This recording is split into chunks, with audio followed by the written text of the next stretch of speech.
So yun no guys no. I-update ko ulit kayo dito sa ating binibreed para sa Genesis no. So itong pair natin na to, ayan, meron na silang tatlong itlog no na naipon ko ron.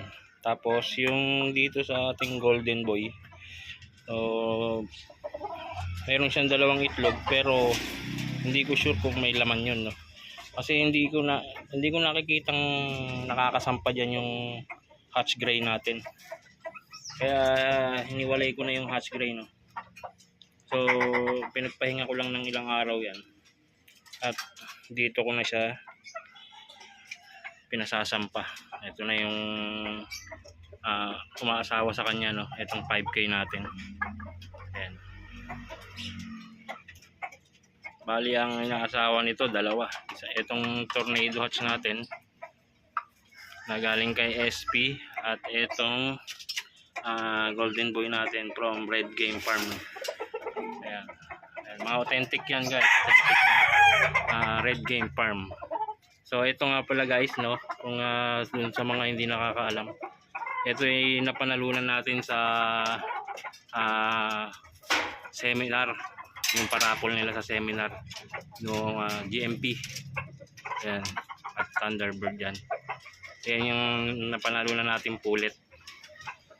Tapos ito yung kinuha natin kay SP na ano no, pahulugan system niya no. Itong tornado hatch. Ayan. At isinalang ko na no. Ayan. Bali, yan po yung update sa ating binibreed para sa ating parating na Genesis. So yan. So bali meron na akong naipon na 5 itlog. 3 dito at 2 dito. Sana may laman yung 2 itlog nito dun no. Dun sa hatch gray no. Sayang lang kasi parang hindi ko nakikitang nagsasucess yung hatch gray natin.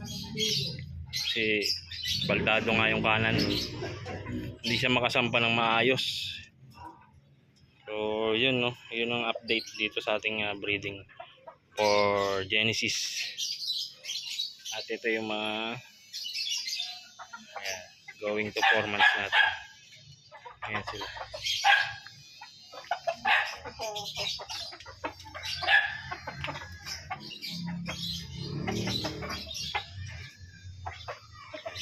Ito magkakapatid tong 3 na to. Ito at ayun. Ito yung isa. Puro going to 4 months yan. So yun guys, hanggang dito na lang ang ating video. And yan ang update. And God bless sa inyo lahat guys. Thank you.